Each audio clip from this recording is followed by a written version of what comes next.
let's see, this was about a year into my mission. I was training a new missionary, and we had this very interesting investigator. She was actually fully active. Her husband was a member.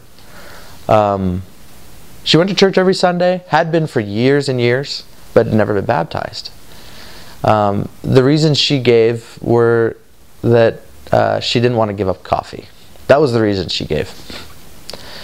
We kind of felt like that probably wasn't really the root issue.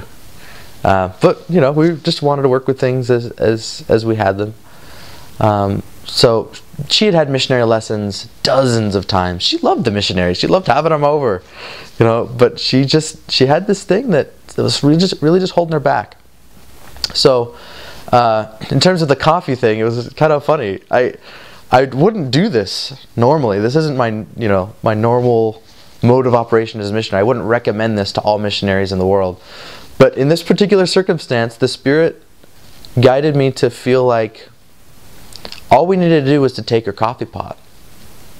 And so, right, we were having a lesson with her talking about these issues, and we said, you know what? We're going to take your coffee pot, and you're not going to drink coffee anymore. We're just taking it. And so we did. We walked to the kitchen, didn't ask her.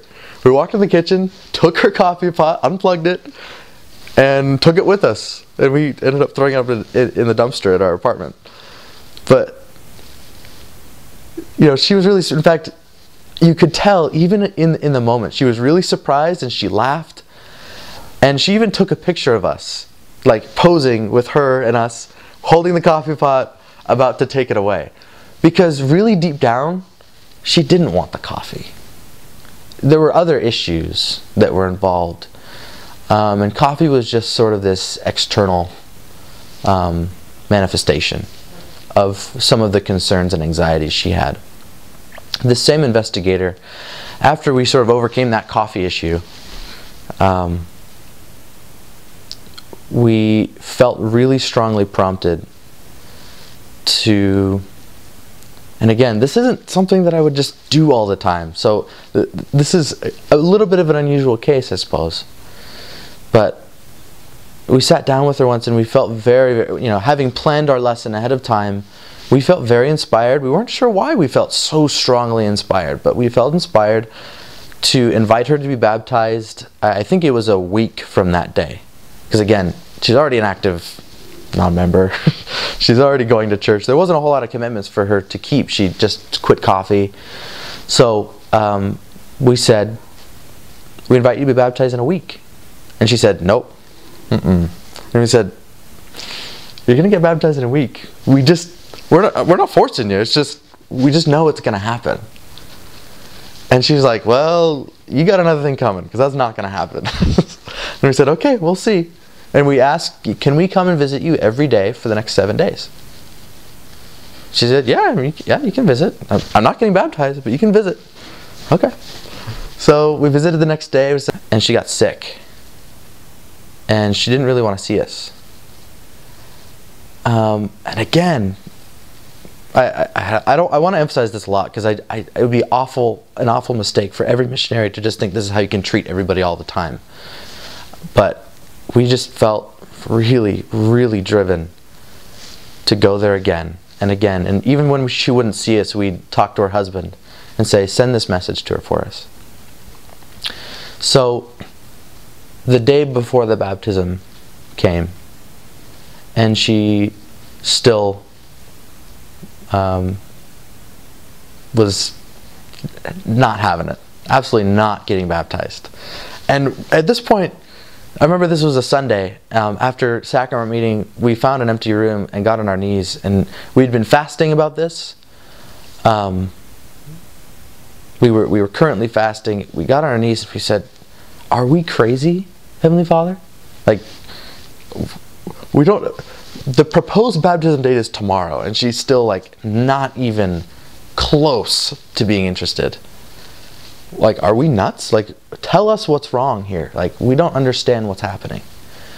And again, we just felt peace and assurance that we were doing the right thing. As weird as that seemed to us. So, we said, okay, well, we'll go by today. So we went by, again, fasting and praying very, very intensely. And she wouldn't see us. And so we said, we'll come back later this afternoon. And if you're feeling better, then come and we'll talk. We felt prompted at that time, and again, this is relaying through her husband. We felt prompted at the time to offer her a blessing, and to assure her that this blessing would be an answer to her prayers. So we did, and we came back, and she still wasn't, her husband was still like, she's still in her room, and she's probably not going to be coming out. So we just sat down with him and talked for a while, and turns out she came downstairs. She said, I want that blessing. So we gave her the blessing, and it just changed everything. I think the details of the blessing would probably be a little private and a little sacred to be sharing it, in this broadly, but that blessing changed everything for her. And not just in terms of her spiritual life, that changed everything. And she got baptized that night, because she had been wanting it for so long. But some things had just held her back, and those things weren't there anymore. And there was no reason to wait. So we baptized her that night. That was a really special experience for us.